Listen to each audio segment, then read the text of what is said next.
The 14th annual meeting of the Chinese Society of Landscape Architecture is being held in Shenzhen's Guangming district from November 8 to 11th. It is the first time for the Society's gathering to be held in South China.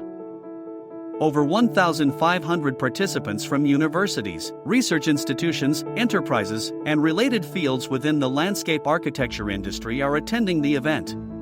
This year's gathering is the first to combine a national landscape architecture conference with an industry exhibition, emphasizing the exchange of cutting-edge theoretical and practical advancements in the field.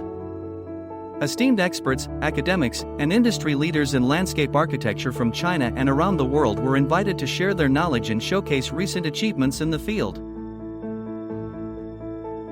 I've been in Shenzhen. This is my third time. Last time I was here, I did go to downtown to the seafront, and they were just beautiful. Yeah, and you could see the birds and the mangroves. For me, particularly the access to nature and the walkability and the overall livability of the city, it just seems like very, very nice, a very good place to be.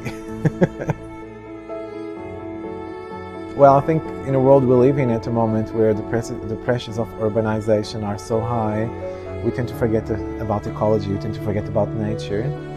And one of the things I was just talking on my presentation was the need to bring back nature. And the most successful, livable cities and those where the communities present a very high level of health and well-being are those cities that have at least 40 to 50% of green spaces. So I think Shenzhen is doing all the right things. I do think that landscape architects are the profession of the 21st century. We don't have a standardized formula for landscape architecture. You need to address the local context. And the landscape is important, the people are important, so everything we do is very localized. And that's, I think, something very unique to what we do. Looking 10 years ahead, I do think there's a couple of critical issues that we will be deeply involved.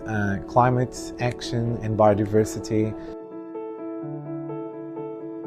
It's my first time to stay in Shenzhen, but I know there are a lot of small rivers that cross the city from the mountains down to the sea.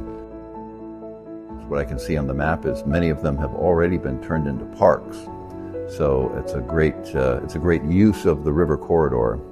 Rivers have been tremendously important in Chinese history, and that I find really interesting. Those river corridors can be made wider. That provides some adaptation for climate change. Another very important thing is the wildlife corridors, ecological corridors. So if you can give them as much width as possible, let them be as natural as possible, then they give you these corridors where wildlife can migrate, but also people can enjoy it. Even though they're in the middle of the city, they're in a different experience. They can see birds, and it's very much restoring of the soul as well as the ecology.